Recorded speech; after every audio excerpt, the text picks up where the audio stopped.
Hey class, this is Tabitha. I'm going to talk about the different types of correlation. The first one is bivariate correlation, which is just the correlation between two variables. And I believe it can be any two variables. We have to first run our descriptive analysis and frequency analysis for and test for assumptions, and then find the normality and linearity.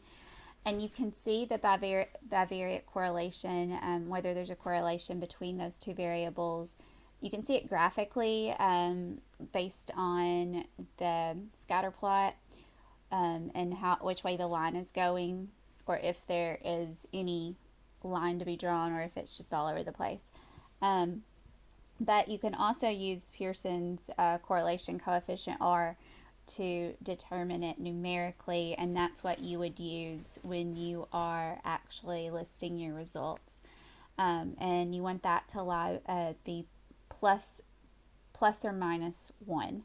So the closer it is to minus 1 or plus 1, then the better the data, the more they relate. So plus 1 indicates a perfect positive relationship of the variables, and then -1 indicates a perfect negative relationship. So for positive relationship, as one goes up, the other goes up. Negative relationship, as one goes up, the other goes down, and they're equal. In the amount they go up or down, whether it's plus or a positive or a negative relationship. The closer you get to 0, the less of a relationship that the two variables will have. So plus or minus 0.1 would be a small effect, or getting close to barely any relationship. 0 would be a no relationship. Plus or minus 0.3 would be a medium effect, and then plus or minus 0.5, and then up to plus or minus 1 would be a large effect. So we use the bivariate correlation to test the relationship between variables. And then we have I'm going to say this wrong, Biserial correlation, and it's used when the relationship is, I'm going to say this wrong too, dichotomous. So that means that the category can only there can only be two categories. So Dr. Landry used the example pregnant or not pregnant, dead or alive. You can't be a little bit pregnant and a little bit, or you can't be like a little bit dead. You can only be dead or alive, or pregnant or not, in reality. So there's two types of Biserial correlations. One is a point Biserial correlation coefficient, and that's used when you have to determine the relationship between a continuous variable and a discrete dichotomous. So the actual pregnant or not, dead or alive. You got to have one or the other, and there's no in between. So that one is the point Biserial correlation coefficient.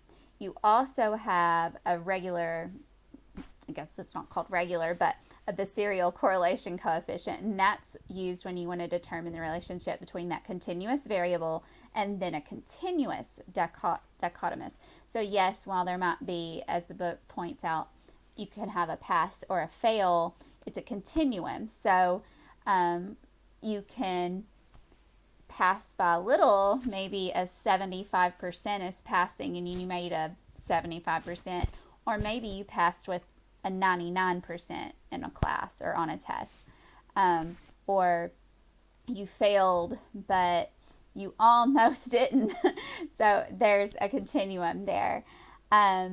So to use SPSS, you have to calculate the point Biserial first, and you have to, before you do any of that, you have to do the bivariate correlation, I believe, if if I understood it correctly. So that they are related in that in that sense.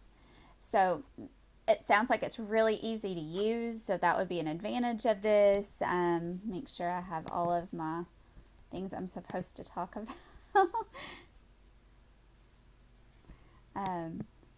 So I think that part was fairly easy to understand. The part I had a harder time understanding is the partial correlation and the semi-partial correlation. So I'm super glad to know that we're not doing those. But it makes sense the more you read about it, especially when I was trying to read or look at more YouTube videos and try to get more information about the two. So a partial correlation quantifies the relationship between two variables while accounting for, I'm probably reading exactly from Cramming Sam's tips, because it really just helps bring it all together, so recommend that. But it's the relationship between two variables while taking into effect the third variable a third variable has on both of those variables. So the book and Dr. Landry used exam and anxiety and the effect that the what did they do with it? The revision time had on both of those, and so it's kind of like a continuum, like it went in a continuous little triangle. They all have some effect on each other. And then the semi-partial correlation is the relationship between the two variables while accounting for the effects on only of the third variable on only one of the original variables. So anyway, that's what that is. I thought that was interesting, like looking at the actual chart that was in the book, and how they all overlapped. It was a good visual for that.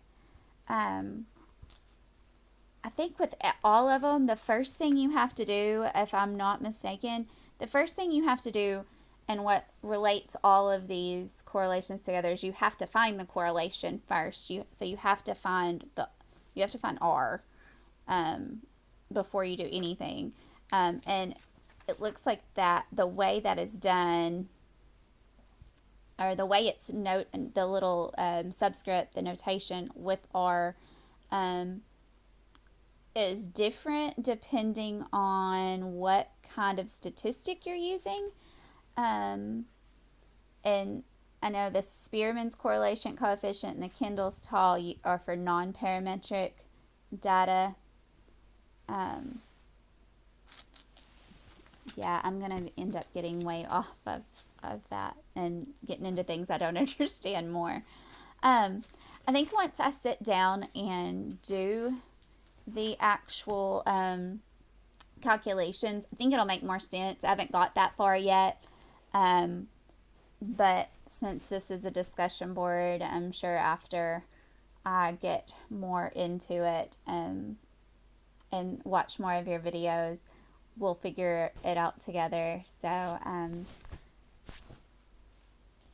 don't know if anybody has any hints on how to do that quicker or anything, then let me know. All right. Good luck, everybody.